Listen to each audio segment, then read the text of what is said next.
Hello everyone! Welcome to the PortCalls YouTube channel. Ngayon, pag-usapan natin ang 5 common mistakes made by importers. This discussion is based on the PortCalls column of International Trade and Customs expert, Attorney Agaton Uvero. Here it goes. Mistake number 1, being ignorant of the import process.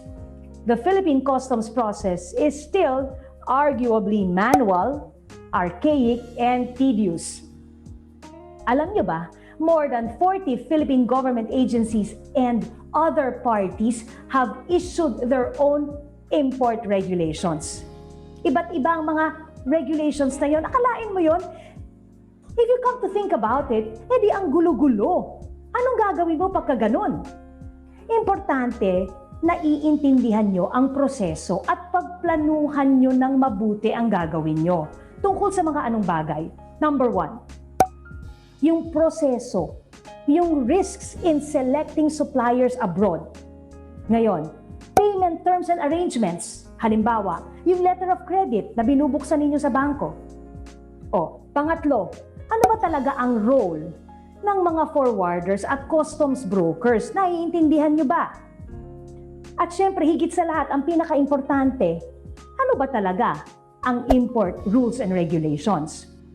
Lalo na kung nag-uumpisa ka at medyo bago ka, hindi mo naman ine-expect na maiintindihan mo or alam mo agad lahat ang gagawin mo dahil nakakalito talaga yon.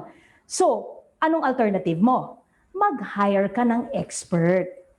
Hingi tayo ng tulong dun sa mga nakakaintindi talaga, yung matagal na sa negosyo na ito, yung meron talagang experience para nagagabayan tayo sa step-by-step process at tama ang mga gagawin natin.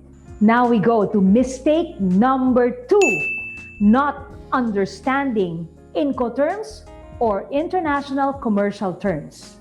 Ano nga bang Incoterms? Yan ang ginagamit na terms pagka bumibili ka ng kahit na ano overseas. Pag may kontrata ka, bumili ka ng produkto sa ibang bansa, yan ang gagamitin mong terms. Para hindi kayo magkagulo. Kunyari, ikaw o yung nagbenta sa'yo, hindi nag-comply sa pinag-usapan ninyo, ano ngayon ang gagawin mo? Importante may Incoterms. Kasi lahat ng responsibilities ninyo, buyer man at seller, nandoon.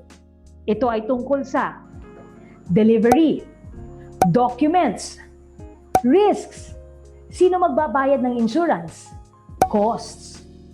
The trading terms used define which party pays for insurance, freight or transport costs, and in case of loss or damage to the goods, which party will claim against the insurance. Ngayon, dumako tayo sa mistake number 3, not knowing your product. Importers should have knowledge of import requirements for each product. Dapat alam niyo yung mga requirements sa mga ini-import ninyo.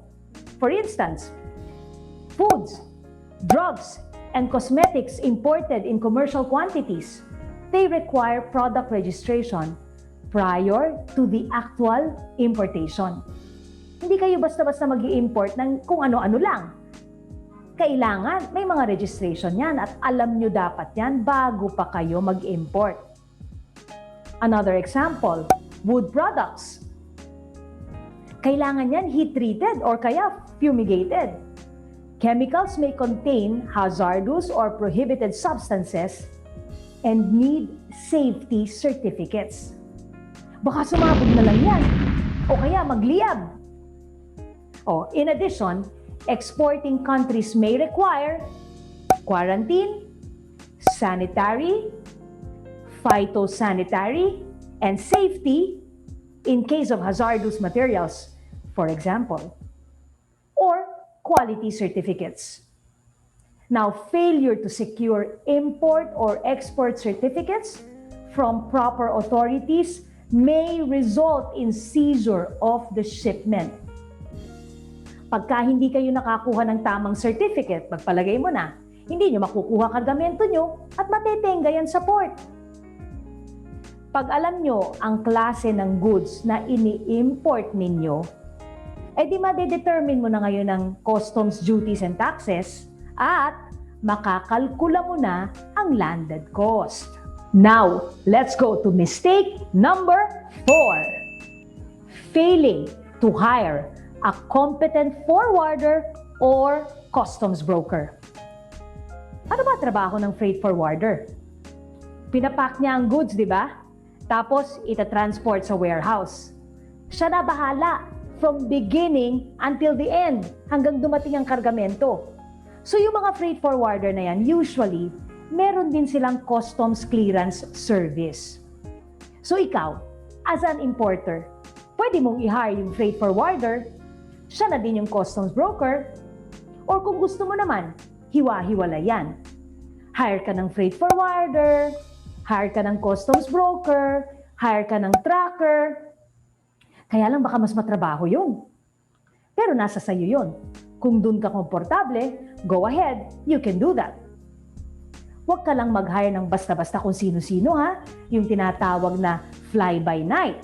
Kasi baka dyan ka talaga sumabi. Which means, sayang lang yung mga binayad mo, yung nilabas mong pera, kung matetenga lang ang kargamento. It's important for importers to look at the track record of service providers they contract. Additional costs in delays in release of goods could result from engaging an inexperienced provider. Remember that. Now, let's go to the last one. Mistake number 5, employing shortcuts, not being compliant. Now, most service providers look at the import process from a purely logistics perspective. And because of this, there is less focus on ensuring compliance with trade and customs regulations. Ano ba ibig sabihin nun? Marami kasi sa atin, tinitignan lang yung transport side. Minsan, nakakaligtaan nyo na how to clear the goods. Kailangan nagko-comply talaga kayo sa trade and customs regulations. Kasi marunong nga kayo mag-ship. Kaso, hindi niyo naman alam paano mag-clear yung kargamento nyo. Di wala rin nangyari. Nandyan lang yan sa port. Now, when you're confronted with compliance issues, anong tendency? Anong ginagawa natin? Marami sa atin guilty dito. Nako! Mag-hire na lang tayo ng fixers. Ang fixers kasi, temporary solution lang yan. Siyempre, babalik ng babalik ang problema mo. Because you keep importing, right? Ano gagawin nyo ngayon? Tandaan nyo, meron pang customs audit, pwede rin kayo ma-audit. Kaya it's really best that you comply. Kesa naman ninenervyos ka, baka mamaya ma-audit ka pa. Minsan, ang proseso napapatagal dahil nagko-comply ka. Pero sure ka naman na lalabas ang kargamento mo. Successful. When you comply at wala kang shortcuts na ginagawa. Shortcuts only provide temporary solutions. Issues may haunt you, importer na parang multo, in the future. Especially when there is fraud involved and when a customs audit is conducted. In the end, what is it that you really need to do in order to have a successful importing business? Kailangan naiintindihan nyo ang rules, nakakapaghanda kayo, at napagpaplanuhan nyo ng mabuti. So there you go. You have the 5 common mistakes importers should not make. For the complete version of what we had just discussed, please visit the column of Attorney Agaton Uvero.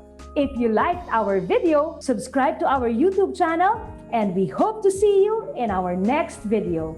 Bye-bye!